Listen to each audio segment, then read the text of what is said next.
ದುರ್ಯೋಧನನು ಈಗ ತನ್ನ ಸೇನೆಯ ಬಗ್ಗೆ ಏನು ಹೇಳ್ತಾನೆ? ಭಗವದ್ಗೀತೆಯ 1ನೇ ಅಧ್ಯಾಯದ 7ನೇ ಶ್ಲೋಕ. ಅಸ್ಮಾಕಂ ತು ವಿಶಿಷ್ಟಾಯೈ ತಾನೀಬೋಧ ದ್ವಿಜೋತ್ತಮ ನಾಯಕ ಮಮ ಸೈನ್ಯಸ್ಯ ಸಂಜ್ಞರ್ಥಂ ತಾನ್ ಬ್ರವೀಮಿತೆ. ಪಾಂಡವರ ಸೇನೆಯ ಶಕ್ತಿಯನ್ನು ವಿವರಿಸಿದ ನಂತರ ದುರ್ಯೋಧನನು ತನ್ನ ಸೇನೆಯ ನಾಯಕರನ್ನು ಪರಿಚಯಿಸಲು ಆರಂಭಿಸ್ತಾನೆ. ಅವನು ದ್ರೋಣಾಚಾರ್ಯರಿಗೆ ಹೇಳ್ತಾನೆ, ಓ ಶ್ರೇಷ್ಠ ಬ್ರಾಹ್ಮಣರೇ, ಈಗ ನಮ್ಮ ಸೇನೆಯ ಪ್ರಮುಖ ಯೋಧರ ಬಗ್ಗೆ ಕೇಳಿ. ಇದು ನಮಗೆ ಒಂದು ಮುಖ್ಯ ವಿಷಯವನ್ನು ತಿಳಿಸುತ್ತದೆ. ಒಳ್ಳೆಯ ನಾಯಕನು ತನ್ನ ತಂಡದ ಸಾಮರ್ಥ್ಯವನ್ನು ಗುರುತಿಸುತ್ತಾನೆ. ಯುದ್ಧವಾಗಲಿ ಜೀವನವಾಗಲಿ ಒಬ್ಬ ವ್ಯಕ್ತಿಯ ಶಕ್ತಿಗಿಂತ ತಂಡದ ಶಕ್ತಿ ಹೆಚ್ಚು ಮುಖ್ಯ.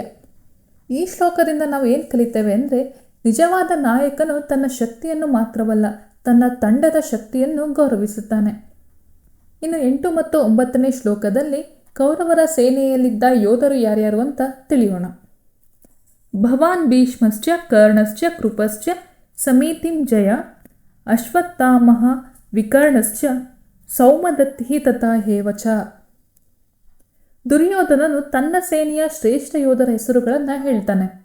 ಭೀಷ್ಮ, ಕರ್ಣ, ಕೃಪಾಚಾರ್ಯ, ಅಶ್ವತ್ಥಾಮ, ವಿಕರ್ಣ ಮತ್ತು ಭೂರಿಶ್ರವಸ್ರಂತಹ ಮಹಾಯೋಧರು ನಮ್ಮ ಪರ ಇದ್ದಾರೆ ಎಂದು ಹೆಮ್ಮೆಯಿಂದ ಹೇಳ್ತಾನೆ. ಇವರೆಲ್ಲರೂ ಅಪಾರ ಶಕ್ತಿ ಮತ್ತು ಯುದ್ಧ ಕೌಶಲ್ಯ ಹೊಂದಿದ್ದರು. ಆದರೆ ಕೇವಲ ಸಾಮರ್ಥ್ಯ ಇದ್ದರೆ ಸಾಕಾಗುವುದಿಲ್ಲ. ಆ ಸಾಮರ್ಥ್ಯ ಧರ್ಮದ ಪರವಾಗಿರಬೇಕು. ಏಕೆಂದರೆ ಪ್ರತಿಭೆ ದೊಡ್ಡದು, ಆದರೆ ಅದು ಸರಿಯಾದ ದಿಕ್ಕಿನಲ್ಲಿ ಬಳಸಿದಾಗ ಮಾತ್ರ ಮಹತ್ವ ಪಡೆಯುತ್ತದೆ. ಅನ್ಯೇಚ ಬಹವಃ ಶೂರ ಮದತ್ತೆ ತ್ಯಕ್ತ ಜೀವಿತ ನಾನಾ ಶಸ್ತ್ರ ಪ್ರಹರಣ ಸರ್ವೇ ಯುಧಾ ವಿಶಾರಧ.